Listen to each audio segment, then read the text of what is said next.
मनोज दुबे, प्रदेश उपाध्यक्ष आम आदमी पार्टी ने छत्तीसगढ़ का पहरेदार के प्रधान संपादक राजेंद्र जैन को बताया कि उनकी पार्टी छत्तीसगढ़ विधानसभा चुनाव में 90 सीटों पर चुनाव लड़ेगी और अपनी सरकार बनाएगी।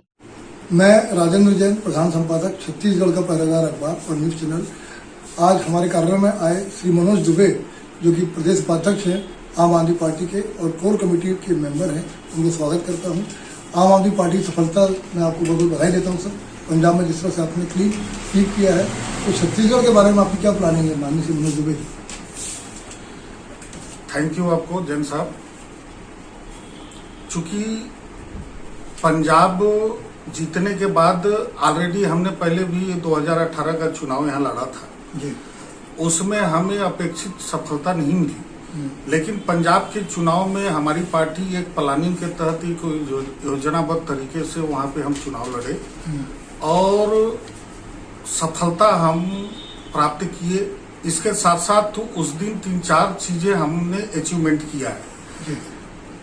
पहली चीज तो कि हम राष्ट्रीय दल के रूप में मान्यता प्राप्त हो गई हमें। दूसरी चीज कि हम बीजेपी और कांग्रेस के बाद तीसरी ऐसी पार्टी है इस हिंदुस्तान में जो एक राज्य के अलावा अन्य राज्य में हमारी सरकारें आ गई। तीसरी चीजें ये हुई कि हमारे लोक राज्यसभा के मेंबर की सीट जो है बढ़ गई। ऑलरेडी पहले 3 थी, अब वो 5 यानी कुल मिलाकर के 8 की संख्या हो गई। एक 3-4 चीजें हमारी अचीवमेंट चुनाव के बाद हमने हासिल किया है।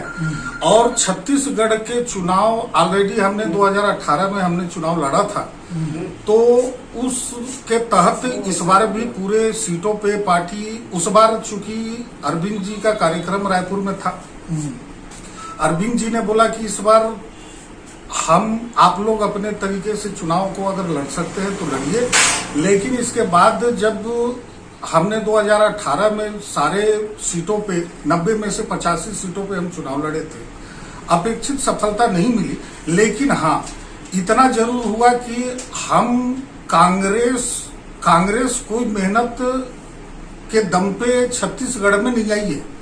वो हमारी मेहनत थी। हमारे पूरे कार्यकर्ता पूरे 90 सीटों पे लगातार बीजेपी सरकार के 15 साल के सरकार के खिलाफ हम जन जागरण लोगों के बीच चला रहे थे, जिसके वजह से पब्लिक को एक ऑप्शन दिखा कि कांग्रेस को इस बार लेकर के आते हैं। लेकिन कांग्रेस जैसा उम्मीद के साथ आई थी, 36 उन्होंने वादे किए थे छत्तीसगढ़ में कि हम 36 घोषणा पत्र उनके वचन पत्र थे, जिसमें से आज 3.5 साल कंप्लीट होने को हैं।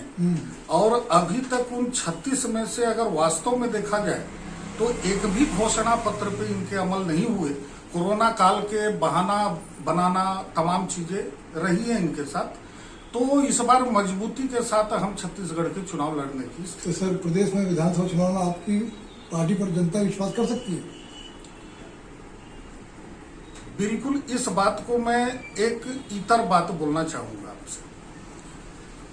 पूरे देश में बीजेपी और कांग्रेस अगर आज की तारीख में अगर आप इलेक्शन के हिसाब से अगर देखते हैं तो पब्लिक इंटरेस्ट की जो चीजें हैं वो केवल और केवल आम आदमी पार्टी ही उस पे बात कर रही है। मुद्दों की राजनीति, चूंकि बीजेपी धर्म जात पात, कांग्रेस के साथ भी वही चीजें हैं, ये उन धर्म जात पात से ये बाहर निकल नहीं पा रहे हैं।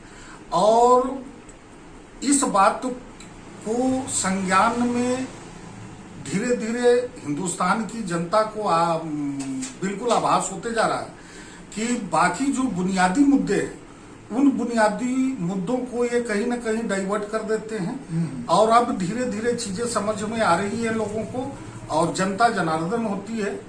पंजाब जैसे जगह पे अगर हमने स्वीप किया है तो वहां की जनता को हम थैंक यू बोलेंगे और छत्तीसगढ़ में भी हम परचम लहराएंगे। ठीक सर, बहुत बहुत धन्यवाद समय देने के लिए सर आपको।